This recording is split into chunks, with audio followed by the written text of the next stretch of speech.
Muy buenos días para todos, que el Señor les bendiga a cada uno. Hoy continuamos y terminamos la serie sobre el libro de Amós. Esta es la Iglesia Presbiteriana Reformada en San José, Costa Rica, y mandamos un saludo para cada uno que nos escucha. Amós 9, ustedes recuerdan que casi todo el libro ha sido juicio. Y gracias a Dios no termina así. Vamos a leer este capítulo que se divide mitad, ¿verdad? Amós 9. Amós está terminando su profecía.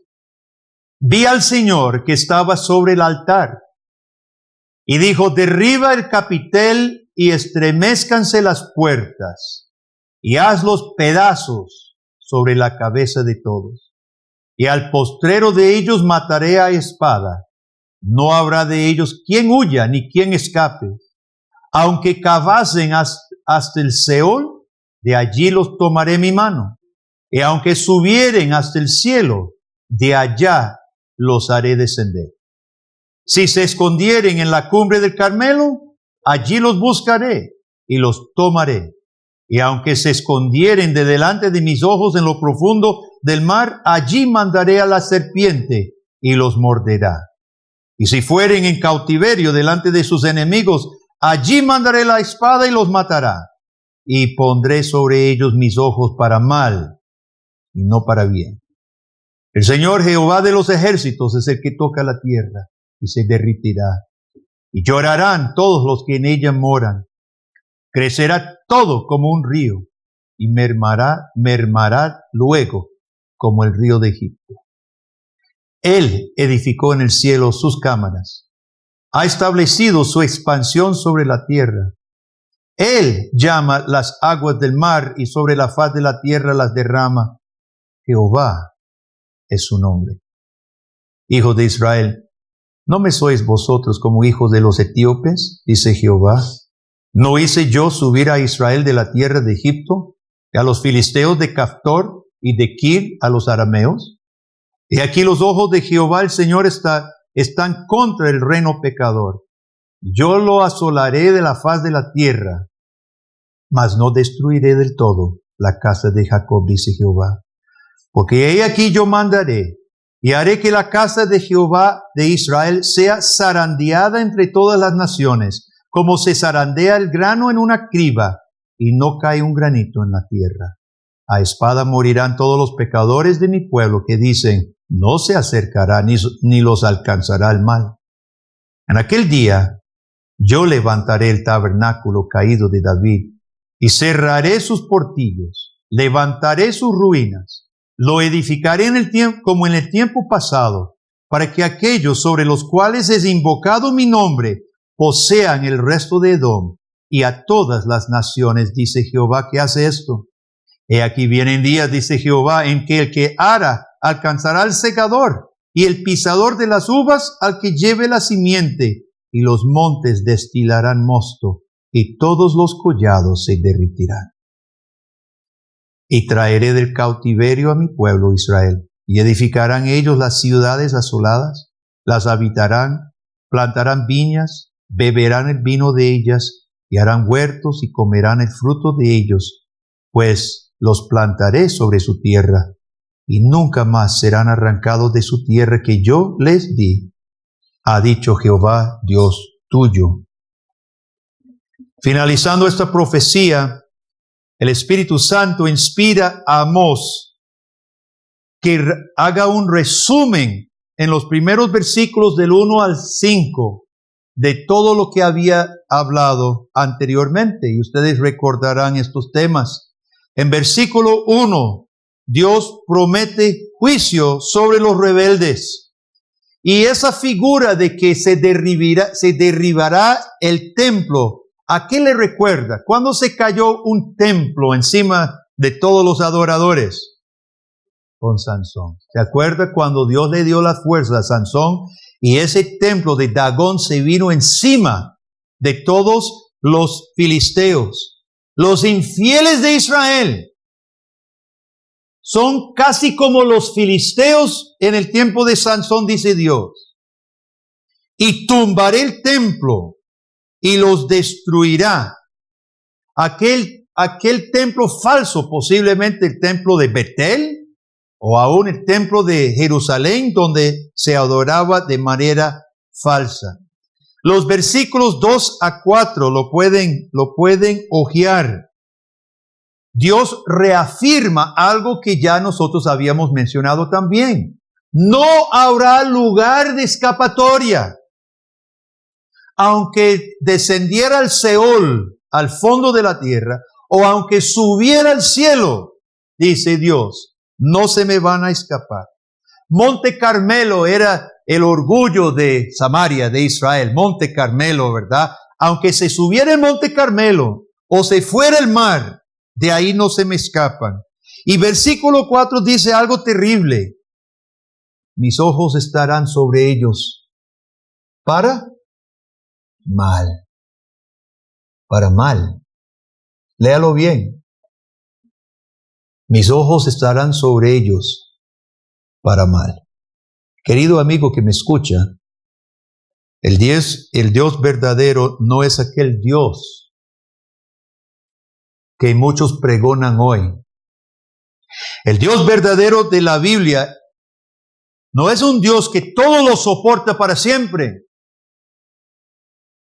Se dice hoy en día, todas las religiones llevan a un mismo Dios. ¿Realmente? ¿A este Dios? No lo creo. Este Dios no es un Dios conveniente a los seres humanos que nosotros nos gusta fabricar nuestras religiones falsas y a nuestro Dios, a nuestra imagen, que me alcahuetea, que me soporta, que me facilita mis pecados. Ese no es el Dios de la Biblia. Dios se revela ante la desobediencia de su pueblo, hermano, como un Dios terrible. Así, en dos palabras. Como un Dios terrible que pondrá su ojo sobre su pueblo rebelde para mal y no para bien. Versículo 5 dice, el Señor Jehová de los ejércitos es el que toca la tierra, se derritirá y llorarán los que en ella moran. Esto lo hemos tocado anteriormente también. Comienza esta profecía de Amós diciendo, levante llanto, ¿se acuerda? En los primeros capítulos. Yo levantaré lamento sobre la Virgen caída de Israel, dice Amós. Hermanos, aquí Dios está advirtiendo antes de que suceda, como ya mencionamos también. Dios no hace nada de sorpresa, nada. Dios no es el Dios caprichoso de algunas de las religiones paganas que Jesús pasó, seguro karma, pasó bien, buena karma, pasó algo malo, mala karma. Así no es el Dios verdadero. El Dios verdadero dice lo que va a hacer. Y ante la desobediencia lo dice claramente. Se derritirá la tierra. O sea, Dios es un Dios de juicio. Nosotros tenemos un dicho, hombre prevenido vale por dos. Y en la vida cotidiana es cierto. Pero ¿qué pasa espiritualmente con tantas personas? Están prevenidas. Están prevenidas. Y aún así no hacemos caso. Dios ha dicho, ¿cuántos años? ¿Cuántos siglos? Amós escribe en los años 750. ¿Cuántos siglos saca a Egipto en el año 1450? ¿Cuántos siglos venía Dios lidiando con su pueblo, hermano? ¿Cuántos siglos? Estaban prevenidos. Así como hoy estamos prevenidos. Nadie puede decir que lo que hizo Dios en el mundo, en el país o en mi vida, que yo no sabía. Nadie puede decir eso. Ante los caminos rebeldes y fracasados de los hombres, Dios presenta su plan de 6 en adelante, los versículos 6 al final. Este plan tiene dos facetas: juicio, como ya hemos visto, y redención. Primero, en versículo 6, Dios se identifica. Él edificó en el cielo sus cámaras, sus cuartos, ¿verdad? Su templo, su palacio. Él edificó en el cielo. Y aquí, ¿cómo llamamos eso? Cuando Dios se distancia de la creación. El docismo. El docismo del Dr. Peter Jones. La Biblia enseña el Dios trascendente, el Dios otro. Dios mora en el cielo. No es que Dios tenga forma física y necesita un lugar físico donde morar. Pero esto está expresando que Dios no es de la tierra. Dios edificó en el cielo sus cámaras y ha establecido su expansión sobre la tierra. Es decir, el cielo que nosotros vemos, hermanos, está debajo de Dios. Él colocó el cielo. Él llama las aguas del mar y las derrama sobre la faz de la tierra. Jehová es su nombre. No es Baal, que trae la lluvia y los truenos y las cosechas. Jehová es su nombre. Y nosotros, hermanos, estamos llevados por estas palabras para que nosotros reconozcamos que este mundo y todo lo que pasa en este mundo, la historia del mundo, la historia de Costa Rica, la historia tuya y mía, está en manos del Dios creador. Jehová es su nombre. Yahvé, el yo soy. La Biblia siempre nos presenta en primer lugar con Dios como creador, antes que Dios como redentor. La Biblia no comienza con Juan 3:16. De tal manera amó Dios al mundo que ha dado a su Hijo unigénito. Así no comienza la Biblia. ¿Con qué empieza la Biblia? En el principio creó Dios los cielos y la tierra. Así comienza la Biblia. Porque la palabra de Dios siempre nos presenta a Dios como creador primero. Y eso es sumamente importante, hermanos, porque nosotros no podemos buscar al Redentor sin entender quién es Dios como creador, autor de todo. Entonces, en versículo 7, Dios afirma que ningún pueblo, ningún hombre merece la salvación. Dice Dios, ¿no me sois vosotros como hijos de etíopes? Dice Jehová. ¿No hice yo subir a Israel de Egipto, a los filisteos de Caftor y de Kir a los arameos? Ante Dios, hermanos, por mérito propio Israel era igual que Etiopía, o igual que Filistea, o igual que los arameos. Ninguno merece salvación. Eso Dios había aclarado para los israelitas en Deuteronomio 6 o 7, cuando Él dice, no por ser vosotros los más grandes sobre la tierra, ¿verdad? En la iglesia, ¿con quiénes nos comparamos nosotros? Cuando hacemos un autoanálisis, ¿con quiénes nos comparamos nosotros, hermanos?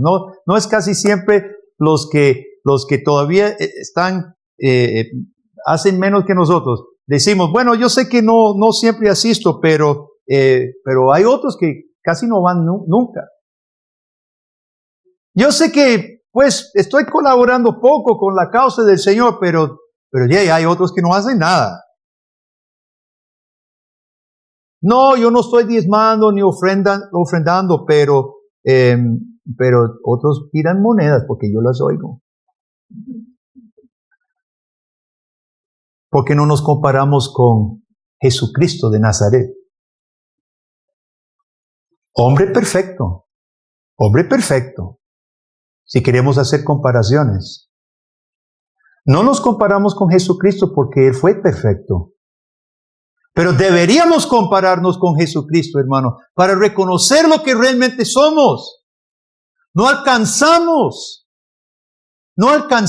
la justicia de Dios por nosotros mismos. No alcanzamos la santidad. Lejos estamos cuando nos comparamos con Jesucristo, que fue verdadero hombre, obediente a su Padre. Dios en Amós termina diciendo que castigará a los desleales y sería severa el juicio que iba a caer. Ahora póngase usted en el lugar de algún remanente en Israel, un creyente en Dios, y escucha esta profecía. Amós ha dicho que el día de Jehová va a llegar, va a haber castigo, cautiverio, los ojos de Dios para mal sobre este pueblo.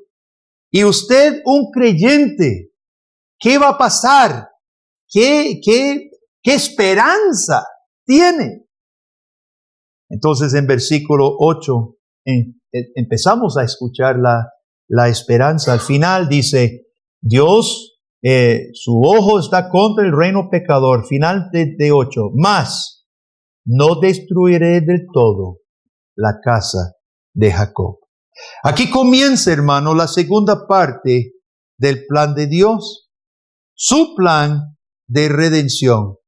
Su plan contiene juicio sobre el desobediente testarudo, desleal, terco, pero también contiene redención. Versículo 11, Dios dice, en aquel día yo levantaré el tabernáculo caído de David. Dios levantará un verdadero tabernáculo. El tabernáculo de David, aquel templo de los judíos, el templo falso en Betel, era templo falso de idólatras.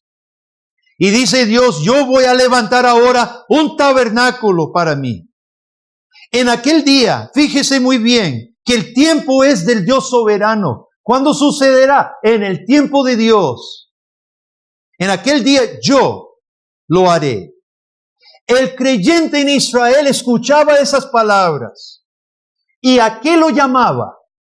Está escuchando cosas horribles, está escuchando juicio que va a venir sobre mi pueblo. Yo tal vez tenga que ir en cautiverio. Pero cuando oye que Dios dice, pero en aquel día levantaré el tabernáculo caído de David, ¿a qué te llama? ¿A qué le inspira? Fe, esperanza, confianza en Dios. No todo está perdido. En aquel día Dios va a hacer una obra. El tiempo de Dios, sí.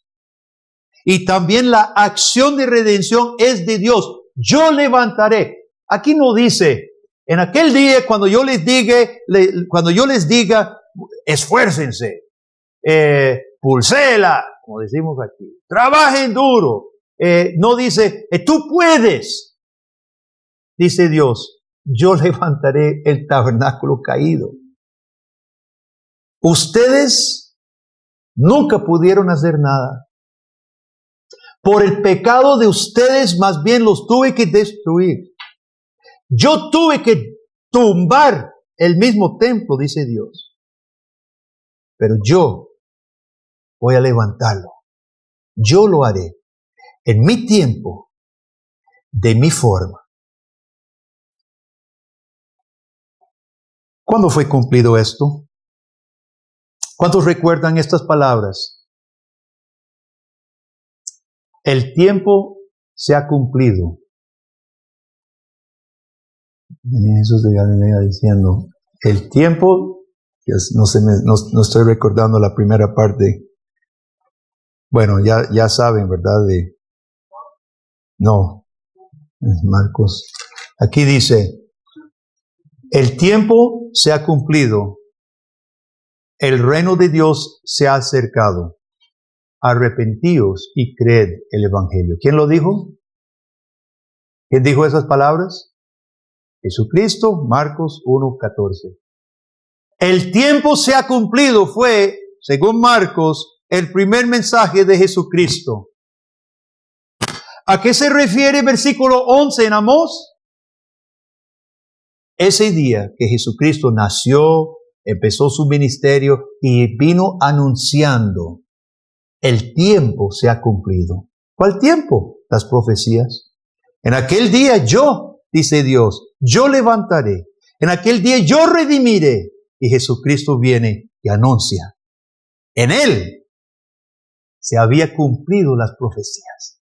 Y Cristo viene anunciando el cumplimiento. Fíjese que en Hechos capítulo 15, los apóstoles están lidiando con el asunto de que muchos gentiles se están convirtiendo. Algunos de los judíos decían que tenían que circuncidarse. Pedro y Pablo decían que no, y llaman a un sínodo, una asamblea general en Jerusalén, acuden a muchos representantes y deliberan sobre el asunto.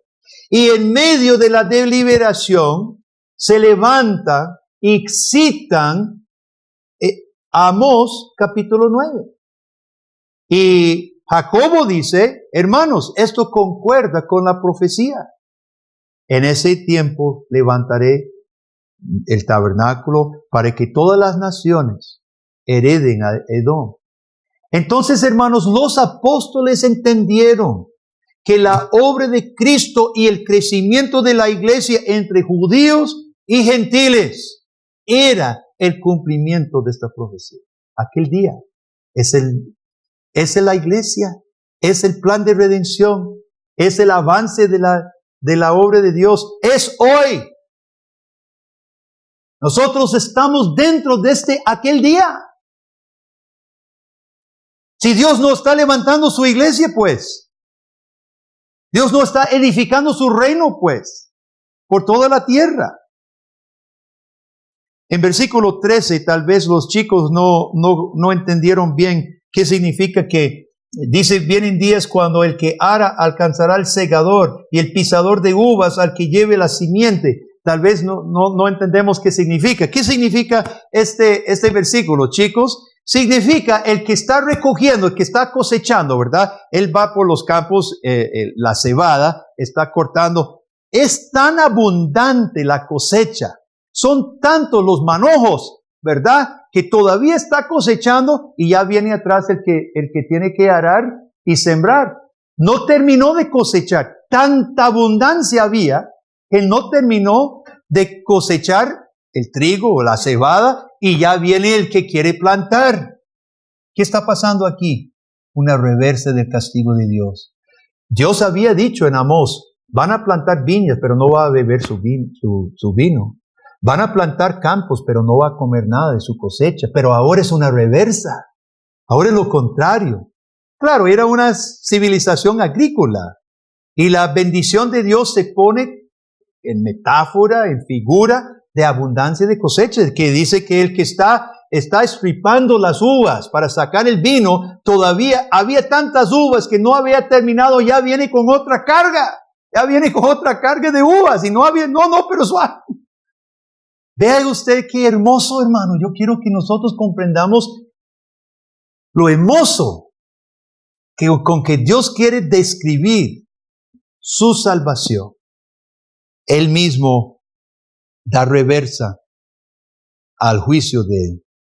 Y entonces en versículo 14 y 15 dice, yo traeré del cautiverio a mi pueblo, ellos edificarán casas, yo los plantaré sobre su tierra y nunca más serán arrancados de su tierra que yo les di, ha dicho Jehová Dios tuyo. Dios es el que elige, Dios es el que llama eficazmente del cautiverio. Dios es el que pone tanto el querer como el hacer. Y Dios es el que promete seguridad en él. Para el remanente elegido, este mensaje era necesitado, hermano. Era necesario. Este mensaje era clave para su fe, para que tuvieran esperanza de creer y soportar. Y aquellos como Daniel, Sadrach, Mesac, Abednego, Esther, Mardoqueo y todos aquellos que fueron al cautiverio necesitaban este mensaje sobre el cual apoyarse. Lo más bello de todo son las últimas 3 palabras de todo el libro. Ha dicho Jehová, Dios tuyo. Dios había dicho que sus ojos iban a estar sobre los malos y rebeldes para mal. Pero sobre su pueblo elegido, hermano, dice Dios, Jehová, Dios tuyo. ¿Qué está haciendo Dios aquí? Se está entregando a sí mismo en juramento. Versículo 15 es un juramento. Versículo 15 es una promesa. Los plantaré. Dios está prometiendo lo que va a hacer. Nunca más serán arrancados. Recordamos la palabra de Jesucristo. Conozco a mis ovejas. Doy mi vida por ellas. Ellas me oyen mi voz y me siguen, y nadie los arrancará de mi mano. Es las mismas palabras, hermano. El Dios verdadero llama, promete, y no solo eso, sino se da a sí mismo como el sello, como la garantía de su promesa. No podemos pedir más. En el comienzo de Amós, capítulo 1, versículo 2, Dios había dicho, dijo Jehová, Jehová rugirá desde Sión, dará su voz desde Jerusalén, los campos de los pastores se enlutarán y se secará la cumbre del Carmelo. Y el libro continúa con el juicio terrible de Dios, pero el libro no termina con ese mensaje. Concluye con la voz de Dios proclamando su plan inalterable de levantar su pueblo con seguridad. Y un plan que se fundamenta en nada menos que la entrega de Dios mismo por su pueblo. Dígame usted qué fue lo que pasó en Belén. ¿Qué fue lo que pasó en Belén? No fue Dios mismo entregándose, encarnándose por nosotros, hermano. ¿Qué fue lo que pasó en Galilea? ¿Qué fue lo que pasó en Jerusalén? ¿Qué fue lo que pasó en el Calvario? Por eso Pablo puede decir, con Cristo estoy juntamente crucificado. Ya no vivo yo, mas vive Cristo en mí. Y lo que vivo ahora en la carne, lo vivo en la fe del Hijo de Dios, el que me amó y se entregó a sí mismo por mí. Esa es la gloria del Evangelio, hermano. Este Dios, el Dios todopoderoso, el Dios sublime y alto, el Dios que está por encima del mismo cielo donde puso sus cámaras, Él dice, llámeme Jehová Dios tuyo. Jesucristo se entregó, es un punto central del Evangelio. Pablo dice en Efesios capítulo 5, versículo 2, vosotros andad en amor como Cristo nos amó y se entregó a sí mismo por nosotros, ofrenda y sacrificio a Dios en olor fragante. Así tuvo que entregarse Dios por nosotros, hermano, en Cristo como ofrenda. Pablo dice que los esposos deben amar a sus esposas como Cristo amó la iglesia, se entregó a sí mismo por nosotros, por ella. Hermanos, el plan de Dios, el amor de Dios, la redención de Dios se fundamenta en un Dios que se entrega a sí mismo por nosotros. Cosa increíble. Quiero terminar con dos cosas que se me vienen a la mente. Seguramente hay mucho más, pero dos cosas principales, hermanos. Yo quiero que en esta mañana nosotros nos maravillemos.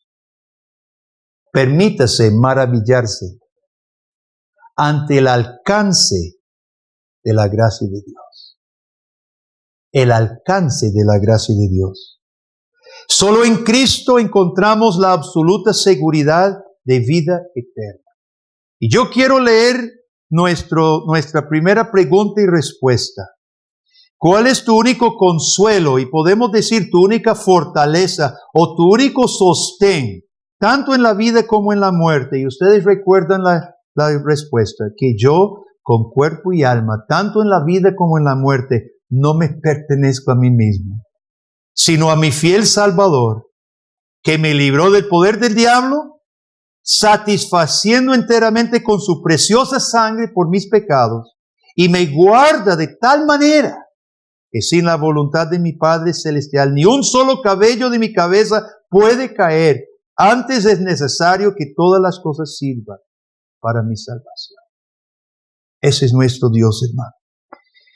Si usted no conoce a Dios como su Salvador, alguien que escucha estas palabras, sepa que hoy, en esta profecía de Amós, Dios le está llamando a abrazar a Jesucristo como único Salvador. Acérquense con corazón arrepentido. Acérquese humillado y contrito, y esa persona Dios no despreciará. Si usted conoce a Cristo, ha creído en Él, entonces no debe dudar nunca.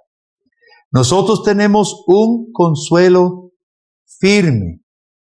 Así que, hermanos, por favor, maravillémonos en esta mañana ante el alcance infinito del amor de Dios. Nosotros siendo etíopes, siendo filisteos, siendo arameos, igual que todos, Dios se entregó por nosotros. En segundo lugar, nosotros aprendemos en este pasaje la absoluta seguridad que tenemos en el plan de Dios. Él se cumplirá, este plan se cumplirá. Y esta seguridad, hermanos, es necesaria para nuestro trabajo. Usted necesita estar 100% seguro de quién eres, pero sobre todo de quién es su Dios. Necesita estar seguro que el plan del Señor se cumplirá. En aquel día yo haré. Usted necesita esta seguridad en su hogar, con los hijos, con la casa, con el matrimonio. Usted necesita esta seguridad de Dios. Usted necesita esta seguridad cuando sale a trabajar. Nosotros como iglesia necesitamos esta seguridad, hermano, con nuestras iglesias hijas, con el grupo de los hermanos en San Carlos, con el grupito en el cerro.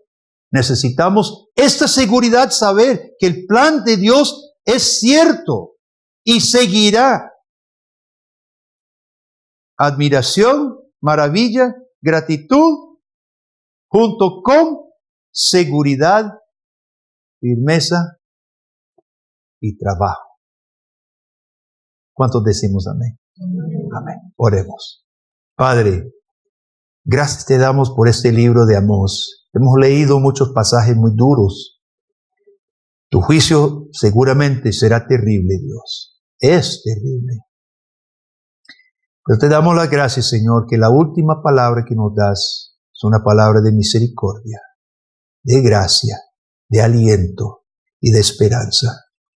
Padre, si alguien escucha este mensaje que aún no ha abrazado a Cristo Jesús con verdadera fe, usa tu palabra poderosa, Dios, para convertir ese corazón y traerle a los pies de Cristo.